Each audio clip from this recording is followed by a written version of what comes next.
Hi friends, मैं हूं आफ्ताब अंसारी और आप देख रहे हैं द इंडियन लीगल नेटवर्क। दोस्तों, जैसा कि आप सभी जानते हैं, भारत के अंदर 3 नए आपराधिक कानूनों को पारित कर दिया गया है। उसको कब से लागू किया जाएगा, अभी तक ऐसा कोई भी नोटिफिकेशन नहीं आई है कि उसको कब से एनफोर्समेंट में लाया जा रहा है, कब से उसको लागू किया जाएगा। बहरहाल वो पारित हो गए हैं। वो बिल, जो आपराधिक बिल थे 3 नए, उनको एक्ट बना दिया गया है। और ये बहुत बड़ा कन्फ्यूजन हो रहा है कि जो पुराने आपराधिक कानून है वो और जो नए आपराधिक कानून है, इनमें आखिर क्या फ़र्क है, क्या डिफरेंसेस हैं।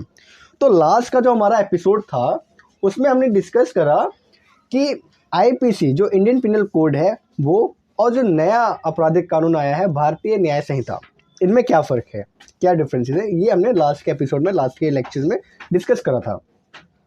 आज का लेक्चर हमारा इसी सीरीज़ को आगे बढ़ाते हुए है और आज के इस लेक्चर में हम डिस्कस करने जा रहे हैं the code of criminal procedure और जो नया आपराधिक कानून है द भारतीय नागरिक सुरक्षा संहिता, इन दोनों में क्या फ़र्क है। तो स्टार्ट करते हैं आज का लेक्चर और जानते हैं सबसे पहले the code of criminal procedure के अंदर हम किन किन चीज़ों को देखते हैं। तो गाइस, सबसे पहला तो इस एक्ट में हमें पूरा का पूरा प्रोसीजर एक्सप्लेन किया गया है।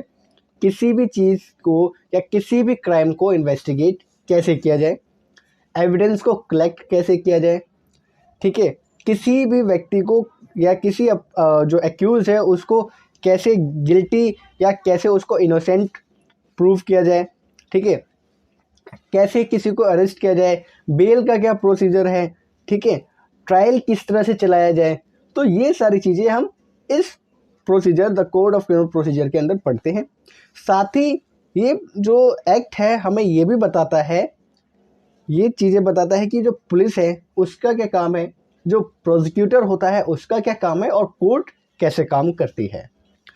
तो ये तो था हमारा the code of criminal procedure 1973। दोस्तों, यही सारी चीज़ें जो नया जो एक्ट आया है, आने वाला है, द भारतीय नागरिक सुरक्षा संहिता 2023, वो भी इन्हीं सारी चीज़ों पे चर्चा करता है और यही सारी चीज़ें वो भी एक्सप्लेन करता है। तो फ़र्क क्या है, तो अब हम देखते हैं इसमें फ़र्क है क्या एक्चुअली। तो सबसे पहला जो फ़र्क है वो मैं आपको बता दूं कि the code of criminal procedure जो है उसको इनेक्ट किया गया था 1973 में, ठीक है, और इसको लागू किया गया था 1 अप्रैल 1974 से।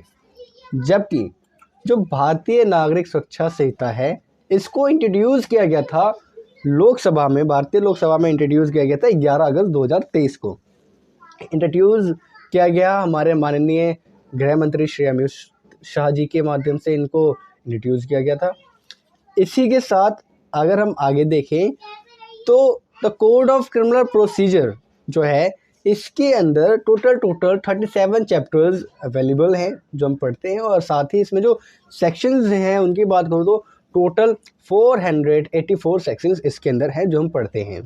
अब जो भारतीय नागरिक सुरक्षा संहिता है, इसमें जो चैप्टर हैं टोटल बढ़ा दिए गए हैं, इसमें चैप्टर 39 कर दिए गए हैं, और जब चैप्टर्स बढ़े हैं तो जाहिर सी बात है सेक्शंस भी इसमें बढ़ गए हैं। तो इसमें जो सेक्शंस हैं वो टोटल 531 सेक्शंस हैं जो हमें पढ़ने हैं। अब बात करें the code of criminal procedure का जो सेक्शन 1 है, ठीक है, फर्स्ट चैप्टर फर्स्ट सेक्शन, वो ये कहता है कि दिस एक्ट में be called the code of criminal procedure 1973। Short title है इसका CRPC 1973। जबकि अब क्योंकि भाई दोनों का नाम अलग है तो सेक्शन 1 जो है वो दोनों में अलग तो होना ही है।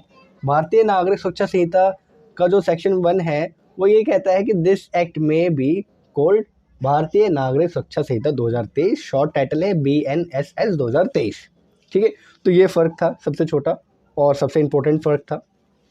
उसी के साथ जो इस सेक्शन का सेकंड क्लोज है वो ये कहता है, सब सेक्शन 2 इस सेक्शन का ये कहता है कि जो चैप्टर 8 है किसका, जो the code of criminal procedure है उसकी बात कर रहे हैं हम, उसका जो सब सेक्शन 2 है सेक्शन 1 का, उसमें चैप्टर 8, 9th और 8th, 10th और 11th जो है वो नॉट अप्लाई हैं, ठीक है, shall not apply to the state of Nagaland and to the tribal areas.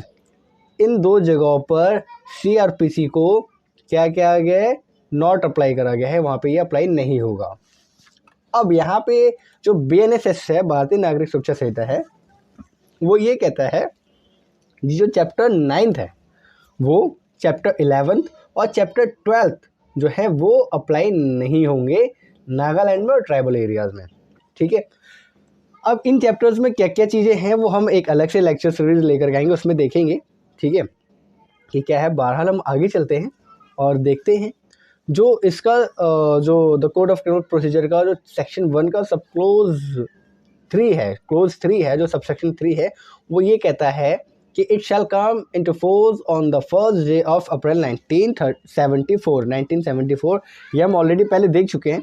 ठीक है, लेकिन यहाँ पे इसको पढ़ने का पर्पज़ ये था कि जो बीएनएसएस है इसको अभी लागू नहीं किया गया है। वो ये जो सेक्शन जो 1 का जो सबसेक्शन 3 है वो इस बात को क्लियर करता है कि it shall come into force on such date as may the central government may by notification in the official gazette appoint. ठीक है, यहाँ पे ये चीज़ तो हमारी क्लियर हो गई कि जो डेट है वो अभी बताई नहीं गई है, वो बताई जाएगी। सेंट्रल गवर्नमेंट ऑफिशियली इसको अनाउंस कर देगा नोटिफिकेशन के थ्रू, ऑफिशियल गेजेट के नोटिफिकेशन के थ्रू इसको अनाउंस कर देगा। ठीक है, तो यहाँ पे ये चीज़ हमारी क्लियर हो गई कि भारतीय नागरिक सुरक्षा संहिता अभी तक लागू नहीं हुआ है, अभी इसको लागू नहीं किया गया है। ठीक है, जब भी इसको लागू किया जाएगा तो इसमें जो थर्ड जो इसका क्लोज है इसमें यहाँ पे मेंशन कर दिया जाएगा कि it shall come into force on so and so date. ठीक है, वो यहाँ पे आ जाएगा ना, और ये हट जाएगा। ठीक है, यहाँ पे उस समय चेंज हो जाएगा। तो एक ये फ़र्क है।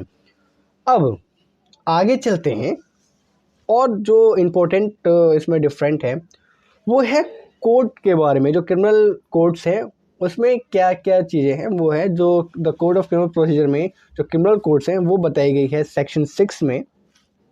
जो पहला है वो है कोर्ट्स ऑफ सेशन है। फिर दूसरे नंबर पर आता है judicial magistrate of the first class, और इसी के साथ जो मेट्रोपॉलिटन एरियाज़ हैं जैसे दिल्ली हो गया हमारा। ठीक है, तो यहाँ पे मेट्रोपॉलिटन मैजिस्ट्रेट है नहीं, जिसको हम एमएम भी कहते हैं, ये है। ठीक है, उसी के साथ यहाँ पे judicial magistrate of the second class, और लास्ट में आता है हमारा एग्जीक्यूटिव मैजिस्ट्रेट। ठीक है, अब भारतीय नागरिक सुरक्षा संहिता में थोड़ा सा चेंज हुआ है, वो हम देखते हैं। यहाँ पर भी सेक्शन जो 6 है वो कोड जो है, जो हमारे क्रिमिनल कोड्स हैं उसके बारे में बताता है कि कौन कौन से हमारे क्रिमिनल कोड्स हैं। पहले पे हमारा कोड्स ऑफ सेशन है, सेशन कोड्स के बारे में बताया गया है। दूसरे नंबर पे आता है हमारा judicial magistrate of the first class. ठीक है, अब जो हमारा क्रिमिनल प्रोसीजर में था, कोड सीआरपीसी में था, मेट्रोपॉलिटन एरिया में जो हमारे एमएम हुआ करते हैं, जो मेट्रोपॉलिटन मैजिस्ट्रेट होते हैं, वो भारतीय नागरिक सुरक्षा संहिता के अंदर उनको हटा दिया गया है। यहाँ पे सिर्फ judicial magistrate of first class होंगे। ठीक है, जो मेट्रोपॉलिटन एरिया में जो मेट्रोपॉलिटन मैजिस्ट्रेट होते थे उनको यहाँ पे नहीं रखा गया है। तीसरे नंबर पे जो judicial magistrate of the second class था वो यहाँ पर भी है, और उसके बाद एग्जीक्यूटिव मैजिस्ट्रेट यहाँ पर भी है। सिर्फ इसमें एक फ़र्क ये आया है कि मेट्रोपॉलिटन एरियाज़ में मेट्रोपॉलिटन मैजिस्ट्रेट्स यानी एमएम को यहाँ से हटा दिया गया, वो यहाँ पे उसको नहीं रखा गया है। ठीक है, इसी के साथ अब हम आगे बढ़ते हैं। तो भाई एफआईआर के बारे में पढ़ते हैं। एफआईआर जो क्रिमिनल प्रोसीजर है उसमें सेक्शन 154 बताता है कि किस तरह से किसी भी एफआईआर को रजिस्टर्ड किया जाता है। ठीक है, अब यहाँ पे थोड़ा सा फ़र्क है। तो पहले जो एफआईआर का जो क्लोज है वो हम देख लेते हैं क्या है। Every information related to the commission of the cognizable offence if given orally, जो मौखिक है। ठीक है, जो आदमी बोल करके लिखवा सकता है वो अपने पुलिस स्टेशन में जाएगा, वहाँ पे जो पुलिस इंचार्ज है पुलिस स्टेशन का, वहाँ पे अपनी जो भी उसके साथ जो घटना हुई है वो उस ऑफिसर को बताएगा। ठीक है, और वो ऑफिसर उसको लिख लेगा पहला, या फिर जिसके साथ कोई घटना घटी है, कोई ऑफेंस हुआ है, वो एक रिटर्न में लिख के ले जाएगा एप्लीकेशन। ठीक है, और वो वहाँ पे देगा और उसको एज इट इज़ वहाँ पे जो पुलिस ऑफिसर है उसको रखेंगे और साथ ही उस पर साइन करवा लेंगे।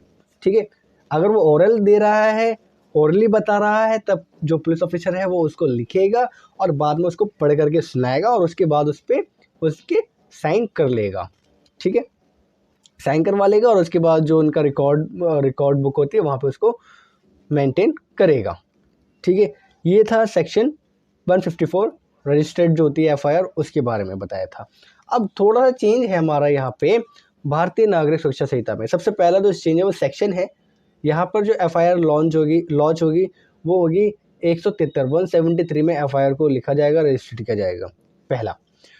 दूसरा, यहाँ पर जो है जिस एरिया में जो भी ऑफेंस घटा, ठीक है, वहाँ पर जो भी पुलिस स्टेशन है वहाँ पे जाएगा, वो ऑफेंस के बारे में बताएगा ओरली, ठीक है, पहली बात। दूसरा, यहाँ पर इलेक्ट्रॉनिक कम्युनिकेशन के थ्रू भी एफआईआर वो करवा लेगा, ठीक है। तो ये था। अब इसके अंदर जो 2 क्लोज दिए हुए हैं वो हम एक एक करके देख लेते हैं, वहाँ पे क्लेरिफिकेशन ज़्यादा अच्छे से होगा। तो पहला क्लोज ये बताता है कि जो ओरल फॉर्मेट में आएगा, ठीक है, जो ओरल होगा उसको जो पुलिस ऑफिसर है वहाँ पे उसको लिखेगा, ठीक है, सेम जैसा हमारा 154 ऑफ सीआरपीसी में था उसको लिखेगा। लिखने के बाद उसको पढ़ के उसको सुनाएगा, उस व्यक्ति को जो एफआईआर रजिस्टर्ड करवा रहा है उसको सुनाएगा, उसके बाद उसके साइन करवाएगा, ठीक है, पहला ये है। दूसरा, अगर वो रिटर्न में दे रहा है तो सेम चीज़ है वही कि भाई रिटर्न में दे रहा है तो उसके साइन करवा के उसको अपने रिकॉर्ड में रख लेगा। अब यहाँ पर इलेक्ट्रॉनिक कम्युनिकेशन की बात थी, ठीक है, जो कि सीआरपीसी में नहीं है। यहाँ पर भारतीय नागरिक सुरक्षा संहिता में ये बात की गई है कि जो इलेक्ट्रॉनिक कम्युनिकेशन के थ्रू जो एफआईआर को लॉन्च करता है, जो एफआईआर को रजिस्टर्ड करता है, उसको क्या होगा कि 3 दिन के अंदर वो पुलिस स्टेशन में आएगा, ठीक है, और जो उसने एफआईआर को इलेक्ट्रॉनिक कम्युनिकेशन के थ्रू रजिस्टर्ड करी है उस एफआईआर पे वो साइन करेगा, ठीक है। तो यहाँ पर ये एक थोड़ा सा फ़र्क है, डिफरेंस है, ठीक है। अब उसके बाद आपने सुना होगा और आप जानते भी हैं कि भाई जब किसी भी ऑफेंडर को या कोई अपराधी को कोई पुलिस वाला पकड़ता है तो 24 घंटे के अंदर अंदर जो भी नियर बाय मैजिस्ट्रेट होता है, ठीक है, वहाँ पे ले जा करके उसको पेश करना पड़ता है, ठीक है, चाहे वो उसकी जुरिडिक्शन में आता हो या नहीं भी आता हो। 24 घंटे में अगर इन्वेस्टिगेशन कंप्लीट नहीं हुई तो उसको पेश करेगा। सेक्शन है वो सीआरपीसी का 167, जो ये बताता है कि procedure when investigation can not be completed in 24 hour. इसके अंदर जो बात बताई गई है वो ये है कि भाई किसी भी ऑफिसर ने किसी भी ऑफेंडर को अरेस्ट कर लिया, किसी पर्सन को अरेस्ट कर लिया, ठीक है, अब वो उसकी जो कस्टडी है उसको डिटेन करेगा। उसी के साथ साथ अगर उसकी इन्वेस्टिगेशन कंप्लीट नहीं हुई तो 24 आवर के अंदर अंदर सेक्शन 54 के अकॉर्डिंग वो क्या करेगा, जो भी उसका जो मैजिस्ट्रेट है, मैजिस्ट्रेट के सामने उसको पेश करेगा, ठीक है, और मैजिस्ट्रेट क्या करेगा, अगर उसको लगता है कि इसको डिटेन करना चाहिए, ठीक है, तो वो उसको अलाउ करेगा, ठीक है। दूसरा, जो भी नियरेस्ट जुडिशियल मैजिस्ट्रेट है उसके सामने वो पेश कर देगा, ठीक है, मैजिस्ट्रेट उसको अलाउ करेगा कि भाई उसको क्या कहते हैं पुलिस कस्टडी में रखना है या नहीं रखना है, ये मैजिस्ट्रेट डिपेंड करता है। साथ ही इसमें ये बात की गई है कि अगर मैजिस्ट्रेट की जुडिक्शन में वो नहीं है तो मैजिस्ट्रेट क्या करेगा, उसको ट्रांसफ़र भी कर देगा, ठीक है। 15 दिन की यहाँ पे जो है उसको वो मिलती है, पुलिस वाले को कस्टडी मिलती है भाई 15 दिन तक, वो 15 डेज़ की पुलिस कस्टडी इसके अकॉर्डिंग उसको मिल जाएगी, ठीक है। अब यहाँ पे थोड़ा सा चेंज हुआ है, और वो चेंज क्या हुआ है भारतीय नागरिक सुरक्षा संहिता में, वो ये हुआ है कि जो फर्स्ट जो ये है, जो फर्स्ट क्लोज है ये लगभग सेम है, ठीक है, बस इसमें ये कहा गया है कि 24 आवर में पेश करेगा पुलिस वाला। साथ ही साथ इसमें जो सेक्शन है वहाँ पे 57 था सीआरपीसी में, यहाँ पे 58 सेक्शन 58 के अकॉर्डिंग वो उसको वहाँ पे पेश कर देगा, ठीक है। दूसरा, यहाँ पर जो चेंज हुआ है वो ये है कि जो मैजिस्ट्रेट है, ठीक है, जो मैजिस्ट्रेट है वो क्या करेगा, वो पुलिस वाले को अलाउ करेगा कि भाई आप इसको पीसी में रख सकते हैं। अब इसी के साथ हम इसका सेकंड क्लोज देखते हैं जो सीआरपीसी का है, वो क्या कहता है। तो सीआरपीसी का जो सेकंड क्लोज है वो ये कहता है कि जो भी ये है, जैसे कि भी हमने सब क्लोज 1 में देख लिया था कि 15 डेज़ की जो है जो मजिस्ट्रेट है उसको लगता है तो वो 15 डेज़ तक का डिटेन करने के लिए पुलिस कस्टडी दे देगा। ठीक है, तो ये था जो कि ट्रायल के बारे में बताया गया यहाँ पे। ठीक है, तो 15 डेज़ का देगा, लेकिन अब यहाँ पर क्या है, जो 15 डेज़ है जब वो अरेस्ट करेगा, ठीक है, तब से ही वो काउंट होगा, तब से लेकर के टोटल 15 डेज़ है उसके अंदर ही उसको पुलिस कस्टडी मिलेगी, उसके बाद उसको नहीं मिलेगी। ठीक है, यहाँ पर ये बात की गई है 167 का जो सेक्शन है उसका सेकंड क्लोज जो है सब सेक्शन 2 है वो ये बात कहता है। ठीक है, अब हम आगे चलें और भारतीय नागरिक सुरक्षा संहिता में देखिए जो इसका सेक्शन 187 है वो ये कहता है, 187 का सब क्लोज 2 ये कहता है कि भाई आपने जिसको अरेस्ट करा, ठीक है, अब उस मजिस्ट्रेट के सामने ये बात आती है कि जिस व्यक्ति पे जो ट्रायल चल रहा है सबसे पहले कि भाई वो बेल पर तो नहीं है, रिलीज नहीं है, या फिर उसकी बेल कैंसिल तो नहीं होगी। सबसे पहले तो वो ये देखेगा, जो मजिस्ट्रेट है वो ये देखेंगे कि भाई वो बेल पर है या उनकी बेल को कैंसिल किया गया है। ठीक है, पहला। दूसरा, यहाँ पर जो पुलिस ऑफिसर है उसको 15 डेज़ की जो पीसी रिमांड होती है, जिसको हम पीसी रिमांड कहते हैं, पुलिस कस्टडी कहते हैं, वो मिलेगी। और यहाँ पर जो 15 डेज़ है वो एक बार में भी ले सकते हैं और उसको पार्टली भी लिया जा सकता है। मतलब जैसे पुलिस वाले को अगर लगता है कि भाई 2 दिन की लेनी है, फिर 15 दिन बाद अगर उसको लेनी है तो ऐसे भी कर सकता है। ठीक है, और ये कैसे होगा, अगर मान लीजिए अगर आपने सीआरपीसी का सेक्शन 167 आपने कंप्लीट पढ़ा होगा तो इसमें आगे ये बताया गया है कि किस तरह से जो चार्जशीट है या फिर जो इम्प्रिजनमेंट का जो क्लोज है वो अगर आप अच्छे से देखेंगे तो आपको अच्छे से समझ में आएगा। और वही चीज़ हम यहाँ पे देख रहे हैं सेक्शन 187 में कि भाई जिस सेक्शन में या फिर जिस ऑफेंस में किसी ऑफेंडर को लाइफ इम्प्रिजनमेंट या फिर डेथ पेनल्टी की अगर पनिशमेंट मिलती है, लाइफ इम्प्रिजनमेंट की पनिशमेंट मिलती है, ठीक है, या फिर 10 ईयर या उससे ज़्यादा की अगर सज़ा मिलती है तो उसका जो 90 डेज़ की कस्टडी उसको उसमें होती है। ठीक है, 90 डेज़ तक उसमें इन्वेस्टिगेशन कंप्लीट करनी होती है। और अगर उससे कम कि कोई भी ऑफेंस है उससे कम की अगर पनिशमेंट है, 7 साल या 7 साल से कम की कोई सज़ा है, उसमें 60 डेज़ का इन्वेस्टिगेशन का टाइम मिलता है। ठीक है, अब यहाँ पर क्या है, जो 60 डेज़ है जिसमें इन्वेस्टिगेशन का 60 डेज़ का इन्वेस्टिगेशन का टाइम मिला हुआ है, तो वहाँ पर तो 40 डेज़ पुलिस ऑफिसर को मिलता है। 40 डेज़ में वो कभी भी उसको बुला सकता है मजिस्ट्रेट के सामने, वो प्रेस कर देगा, एप्लीकेशन प्रेस करेगा और पुट करने के बाद वो जो पुलिस कस्टडी है उसकी डिमांड कर सकता है, पहला। दूसरा, जिसमें 90 डेज़ की इन्वेस्टिगेशन है, ठीक है, वहाँ पर 60 डेज़ का उसको टाइम मिलता है। वो 60 डेज़ में कभी भी मजिस्ट्रेट के सामने प्रेस कर देगा कि भाई उसको पुलिस कस्टडी में लेना है, ठीक है, फर्दर इन्वेस्टिगेशन के लिए लेना है तो उसको अलाउ हो जाएगा। दूसरा, अगर वो बेल पर है, ठीक है, और अगर पुलिस ऑफिसर को ऐसा लगता है कि भाई उसकी रिक्वायरमेंट है, तब भी वो मजिस्ट्रेट के सामने जो है उसकी बेल कैंसिलेशन के लिए या फिर एप्लीकेशन दे सकता है। ठीक है, और अगर वो बेल पर नहीं है तब भी वो मजिस्ट्रेट के सामने एप्लीकेशन प्रेस करके उसको जो है पुलिस कस्टडी में ले सकता है। यानी कि 40 to 60 डेज़ का यहाँ पे इसको टाइम मिल जाता है डे 1 से ही।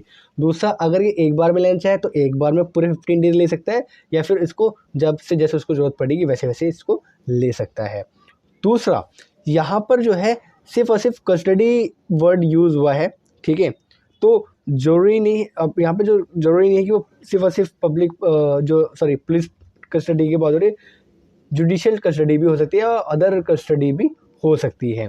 ठीक है, लेकिन पुलिस वाले को जब भी ज़रूरत पड़ेगी वो कस्टडी में ले सकता है। तो यहाँ पर ये थोड़ा सा फ़र्क है। ठीक है, आई होप आपको यहाँ पे चीज़ें समझ में आ रही है। ठीक है, अब क्योंकि वीडियो काफ़ी बड़ी हो गई है और बहुत ज़्यादा फ़र्क है, लेकिन मोटा मोटा फ़र्क अब ये है कि यहाँ पे इतनी चीज़ जो हमने अभी क्लियर करी है, आई होप आपको ये क्लियर है। और जो बहुत ही ज़्यादा इम्पोर्टेंट इसमें जो था डिफरेंस वो हमने आज यहाँ पे अभी तक क्लियर कर लिया है। बाकी इसकी हम एक और सीरीज़ बनाएंगे जिसमें और भी क्या डिफरेंस है CRPC और BNSS में, वो हम देखेंगे। तो उम्मीद करता हूँ कि आज की वीडियो आपको अच्छी लगी है और आपको ये टॉपिक समझ में आया है। अगर अभी कोई डाउट है इन के डिफरेंस के बीच में तो आप मुझे कमेंट करके पूछ सकते हैं, बता सकते हैं। अगर आपको कोई नया टॉपिक समझ में आता है जिस पे वीडियो बनानी चाहिए तो आप मुझे बता सकते हैं। तो मिलते हैं एक नई वीडियो में एक नए टॉपिक के साथ। तब तक के लिए आप बने रहें हमारे साथ।